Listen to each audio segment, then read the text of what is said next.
Hello, and welcome to the 6th episode of the Ranger Roadshow. I'm Amanda Pollack, Visual Information Specialist for the National Park Service's National Underground Railroad Network to Freedom program. As you know, we're in the middle of a virtual road trip across the country, visiting sites, programs, and facilities that are listed on the Network to Freedom. Today, we are headed to Pensacola, Florida, to meet up with Ranger Casimer at Gulf Islands National Seashore.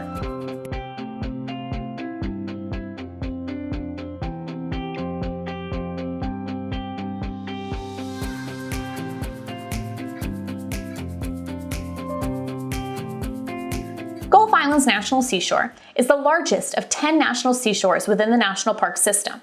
The seashore, which is celebrating its 50th anniversary this year, consists of over 160 miles of coastline stretching from Cat Island, Mississippi to Fort Walton Beach, Florida.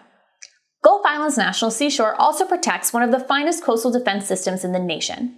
In the 1820s, the U.S. Navy established a Navy Yard in Pensacola Bay, along with a string of forts constructed by Army engineers and enslaved laborers to protect that Navy Yard.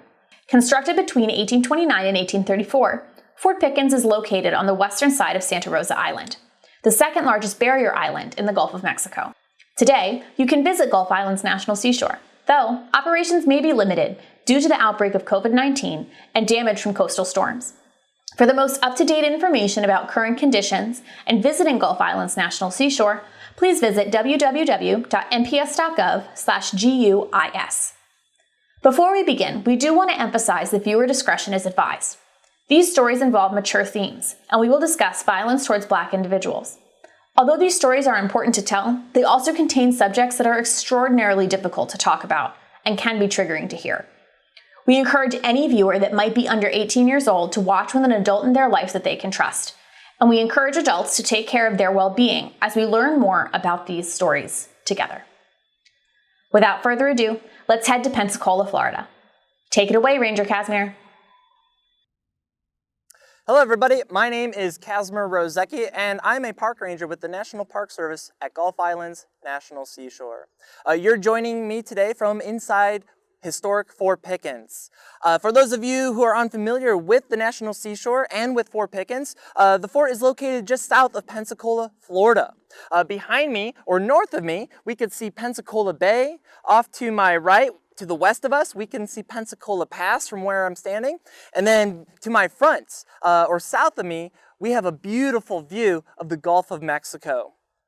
In order to build Fort Pickens, which covers today an area of about 32 acres, Army engineers forced enslaved men skilled in carpentry, metalworking, and masonry to build the fort. Those enslaved laborers had to endure horrible conditions in order to build this fort in a matter of 5 years between 1829 and 1834. They would go on and construct the other forts here on the bay. So for some Americans, these forts would be seen as the guardians of the Republic.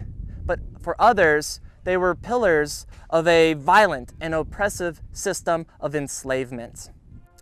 Fort Pickens became a destination on the Underground Railroad in 1861, the first year of the American Civil War.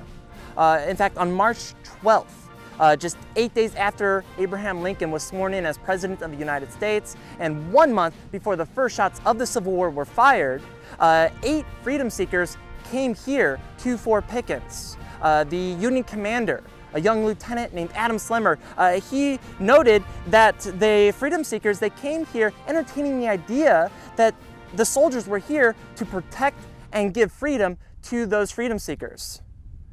Slemmer did what he could, though, to teach them the opposite.